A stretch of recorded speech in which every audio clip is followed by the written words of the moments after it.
আমরা বলছি যে আমরা এখানে আলোচনার বিষয়বস্তু সমসাময়িক বাংলাদেশের রাজনীতি। আমি শুরু করি মনির হায়দার আপনাকে দিয়ে।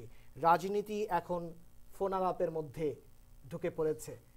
আমরা দেখেছি গত কয়েকদিন আগে যে ফোন আলাপ হয়েছে মাহমুদুর রহমান মান্নার, নাগরিক ঐক্যের আহ্বায়ক এবং বাংলাদেশের আলোচিত একজন রাজনীতিক, তিনি দুজন ব্যক্তির সঙ্গে তিনি ফোনে কথা বলেছেন। তার একজন অজ্ঞাত এবং একজন বিএনপির ভাইস চেয়ারম্যান এবং বর্তমানে তিনি নিউ ইয়র্কে আছেন ঢাকা সিটি কর্পোরেশনের সাবেক মেয়র সাদেক হোসেন খোকা। এবং নিউ ইয়র্কে থাকার জন্য এখানে সাদেক হোসেন খোকার বক্তব্য আমরা পেয়েছি। মাহমুদুর রহমান মান্না বাংলাদেশের পলিটিক্স নিয়ে নানান ধরনের কথা বলেছেন। সেখানে অজ্ঞাত ব্যক্তির সঙ্গে বাংলাদেশের পলিটিক্সের তৃতীয় শক্তির হস্তক্ষেপের ব্যাপারে, সেনাবাহিনীর হস্তক্ষেপের ব্যাপারে কথা এসেছে। সাদেক হোসেন খোকার ফোনালাপের সঙ্গে ইঙ্গিত এসেছে যে ঢাকা বিশ্ববিদ্যালয়ে একটি আন্দোলন গড়ে তুলে সেখানে লাশ ফেলে দেওয়া যায় কিনা। যদিও সাদেক হোসেন খোকা সেই কনভারসেশনটি অস্বীকার করেছেন, যে তিনি বলেছেন যে লাশ ফেলা নিয়ে কোনো কথা হয়নি, তাদের সঙ্গে তাত্ত্বিক আলোচনা হয়েছে। আপনিও বিষয়গুলো জানেন, তবুও আপনার কাছ থেকে আমি একটু বিশ্লেষণ এবং মন্তব্য জানতে চাচ্ছি এই ফোন আলাপের রাজনীতি। ধন্যবাদ হাসানুজ্জামান সাকি।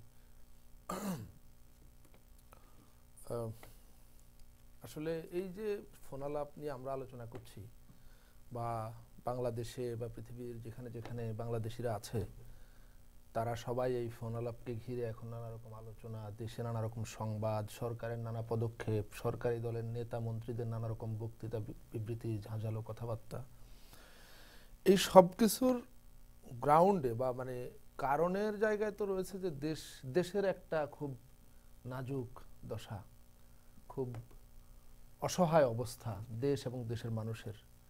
সেই পটভূমিতেই একটা টেলিফোন আলোচনা, যেটা তাদের নিতান্তই ব্যক্তিগত। সাধারণত ধরে নেওয়া হয় যে ব্যক্তিগত আলাপ আলোচনা অন্যরা জানবে না, কিন্তু এখন দেশের রাজনৈতিক পরিস্থিতি, রাষ্ট্রের চরিত্র এবং যে দৃষ্টিভঙ্গি, সেসব কারণে এগুলা চলে আসে।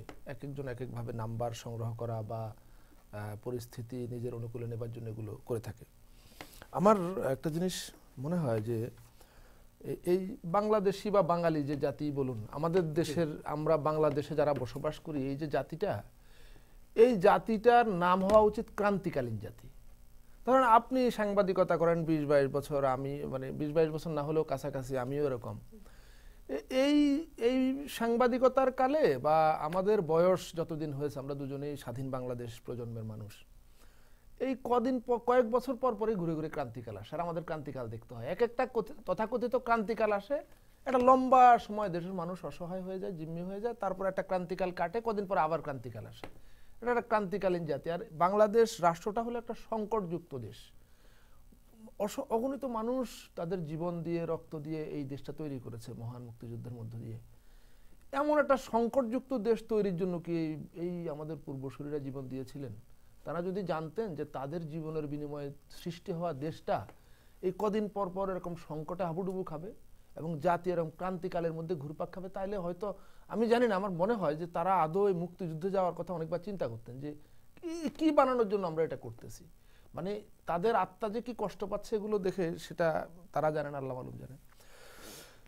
আপনি যে বিষয়টা বললেন যে দেখুন, মাহমুদুর রহমান মান্না তিনি সাদেক হোসেন খোকা এবং আরেকজন অজ্ঞাত ব্যক্তির সঙ্গে টেলিফোনে যেসব কথাবার্তা বলেছেন, এই ধরনের কথাবার্তা হরহামেশা আমরা আড্ডা গল্পের মধ্যে বলি। টেলিফোনে বাংলাদেশে আপনি 10 জনের সঙ্গে কথা বললে তার মধ্যে 5 জন এই ধরনের কথাবার্তা আলাপ আলোচনা করে।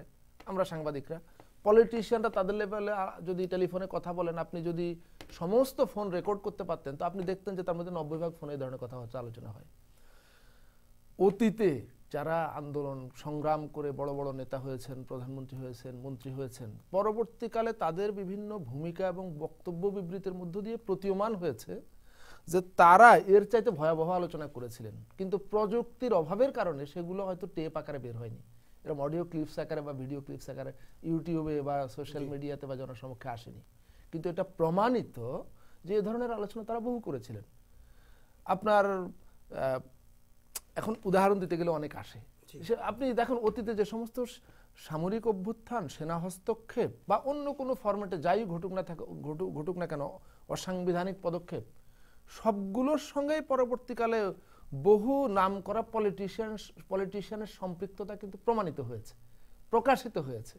সেটা নিয়ে কিন্তু এরকম হাউকাও হয়নি। আচ্ছা দেখুন, মাহমুদুর রহমান মান্না তিনি আওয়ামী লীগের রাজনীতি করতেন, তার আগে জাসদের রাজনীতি করতেন। এখন তিনি সরাসরি কোনো রাজনীতি করেন না, নাগরিক ঐক্য নামের একটা সংগঠন করেন। তিনি বলেছেন এটা রাজনৈতিক সংগঠন কিন্তু রাজনৈতিক দল না। তার মানে সরাসরি এই সংগঠনটা এখনো নির্বাচনে যাওয়ার মতো ওইভাবে যায়নি, তারা নিবন্ধিতও না। তো আজকের দিনে আমরা আওয়ামী লীগ বিএনপির দিকে তাকালে আমরা দেখি দুই দলে এমন অনেক হাইব্রিড নেতা আছেন যাদেরকে কেউ জানে না, শুনে না, হঠাৎ করে কোথা থেকে এসে এমপি হয়ে গেল, তারপরে মন্ত্রী হয়ে গেল, এবং তাদের কথাবার্তা, আচার আচরণ জনগণের সঙ্গে কোনো সম্পৃক্ততা নাই, জনগণের প্রতি কোনো কমিটমেন্ট নাই, কোনো দায়বদ্ধতা নাই, কিছুই নেই, তারা হয়ে যাচ্ছেন। মাহমুদুর রহমান মান্না কে? মাহমুদুর রহমান মান্না বাংলাদেশে যারা ন্যূনতম রাজনীতি সচেতন ব্যক্তি তারা কিন্তু তার সম্পর্কে জানেন এবং চেনেন। তিনি সেই রেকর্ডধারী ব্যক্তি যিনি দেশের দুটো প্রধান বিশ্ববিদ্যালয়ের ছাত্র সংসদে ছিলেন, চাকসু মানে চিটাগং বিশ্ববিদ্যালয়ের ছাত্র সংসদের জিএস ছিলেন এবং ডাকসুর ভিপি ছিলেন। এটা আর কারো রেকর্ডে নাই। মাহমুদুর রহমান মান্না একজন পলিটিশিয়ান, একজন সাবেক তুখোড় ছাত্র নেতা, একজন খুবই জনপ্রিয় টেলিভিশন ব্যক্তিত্ব এবং সুলেখক, সুবক্তা, এবং সর্বোপরি তিনি একজন খুবই ব্রাইট বা উজ্জ্বল নাগরিক দেশের। তিনি কোনো দল না করলেও কিন্তু তার একটা গুরুত্ব, তার একটা মর্যাদা, তার একটা প্রভাব কিন্তু আছে, এটা আমরা সবাই জানি।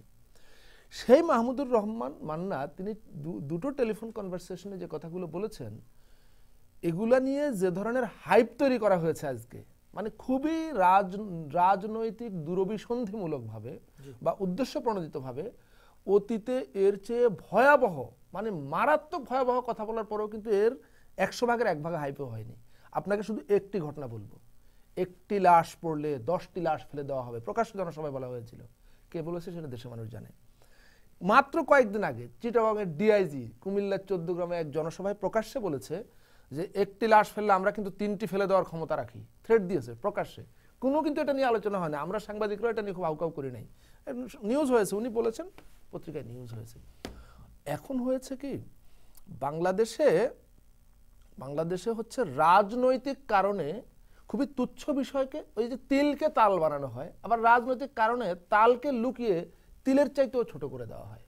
মানে রাজনৈতিক স্বার্থের কারণে গুরুত্বহীন করে দিয়ে বা সেটা দেখেও না দেখার ভান করে সেটাকে এড়িয়ে গিয়ে, ধরেন আজকের যে জাতীয় সংকট, জাতির যে জিম্মি দশা, এই বিষয়টাকে পুরোপুরি অ্যাভয়েড করে, না কোথাও তো কিছু হয় নাই, মানে শাক দিয়ে মাছ ঢাকার মতো বা বালু দিয়ে প্রলেপ দিয়ে অন্যদিকে চলে যাওয়ার মতো এই যে ঘটনাগুলো ঘটছে, মনে হচ্ছে দেশে এখন যে সংকট চলছে বা দেশের মানুষের যে জিম্মিদশা, অর্থনীতি ধ্বংস হয়ে যাচ্ছে, শিল্প কারখানা শেষ হয়ে যাচ্ছে, কর্মসংস্থান নাই, শিক্ষা, স্বাস্থ্য, এগুলো সবকিছুর চাইতে বড় বিপদ এবং সমস্যা বা সংকট বা অপরাধ হলো মাহমুদুর রহমান মান্নার টেলিফোন কনভারসেশন।